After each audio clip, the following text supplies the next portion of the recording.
নমস্কার বন্ধুরা, আমি প্রবীর কুণ্ডু এবং এই চ্যানেলে তোমাদের সকলকে স্বাগত। ইন্ডিয়ান পুলিশ ফোর্স দেখলাম, ট্রেলারটা দুরন্ত হয়েছিল।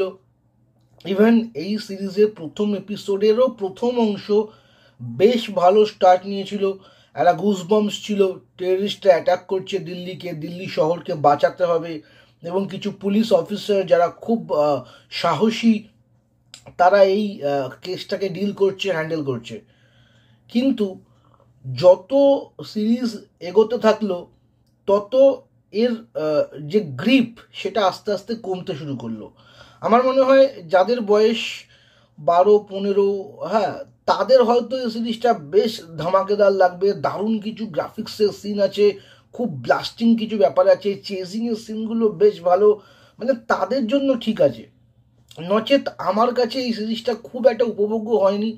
সেই একই গড়পড়তা ফর্মুলা ফিল্ম, একটা সিনের পরে আরেকটা সিন, ঠিক কী হবে, কিভাবে এগোবে, যেন মনে হচ্ছে মানে কয়েক ঘন্টার মধ্যে একটা কোনো নবিশ ছেলেকে দিয়ে একটা গল্প, একটা লাইন আপ লেখা হয়েছে এবং চলো সিনেমা করবো বা সিরিজ বানাবো বলে নেমে পড়া হয়েছে। কোনো রকম রিসার্চ করা হয়নি, কোনো রকম টুইস্ট অ্যান্ড টার্নস এমন কোনো মোমেন্ট ক্রিয়েট করা হয়নি, ভাবা হয়নি ইটসেলফ গল্পটা নিয়ে যে না আমি এখানে এখানে অডিয়েন্সকে চমক দেবো, এখানে এখানে অডিয়েন্সের জন্য আমি কিছু ক্লু রেখে যাব, আরও ডিটেলে কাজ করব। না, ধারার ধার এটার পর এটা, সেটার পর সেটা, এবং প্রত্যেকটা সিকোয়েন্সের পর কি সিকোয়েন্স হবে অডিয়েন্স জানে।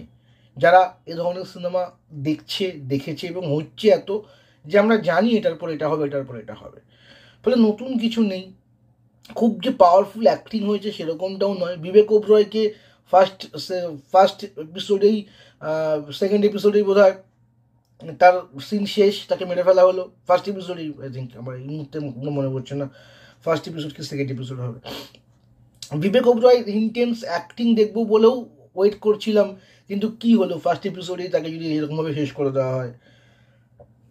বাকি তাদের ফ্যামিলি যে কাস্টিং রয়েছে, অর্থাৎ তাদের ওয়াইফরা, তাদের গার্লফ্রেন্ডরা, তাদের মায়েরা, সেরকম কোনো ভূমিকা নেই। যে ভিলেন, তারও খুব ইম্প্যাক্ট পড়ছে না। মানে ওভারঅল একটা খুব ওই ধরি মাছ না ছুঁই পানি, ওপর ওপর বলা গল্প। ওই যে লাইন আপটুকু ছিল, যে একটা স্টোরি লাইন লিখেছি, এক পাতা একটা স্ক্রিপ্ট লিখেছি, দেখুন এটা পর এটা, এটা পর এটা, এই হবে, ওটা নিয়ে নেমে গেছে মাঠে, ওরকমই গল্পটাও ওরকমই হয়েছে।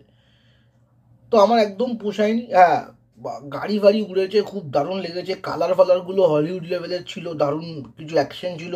গ্রাফিক্স কয়েক জায়গায় একটু লো লেগেছে, মানে বোঝা যাচ্ছে যে ওটা গ্রাফিক্স, বাট ওভারঅল যদি বলি গ্রাফিক্স দুরন্ত ছিল।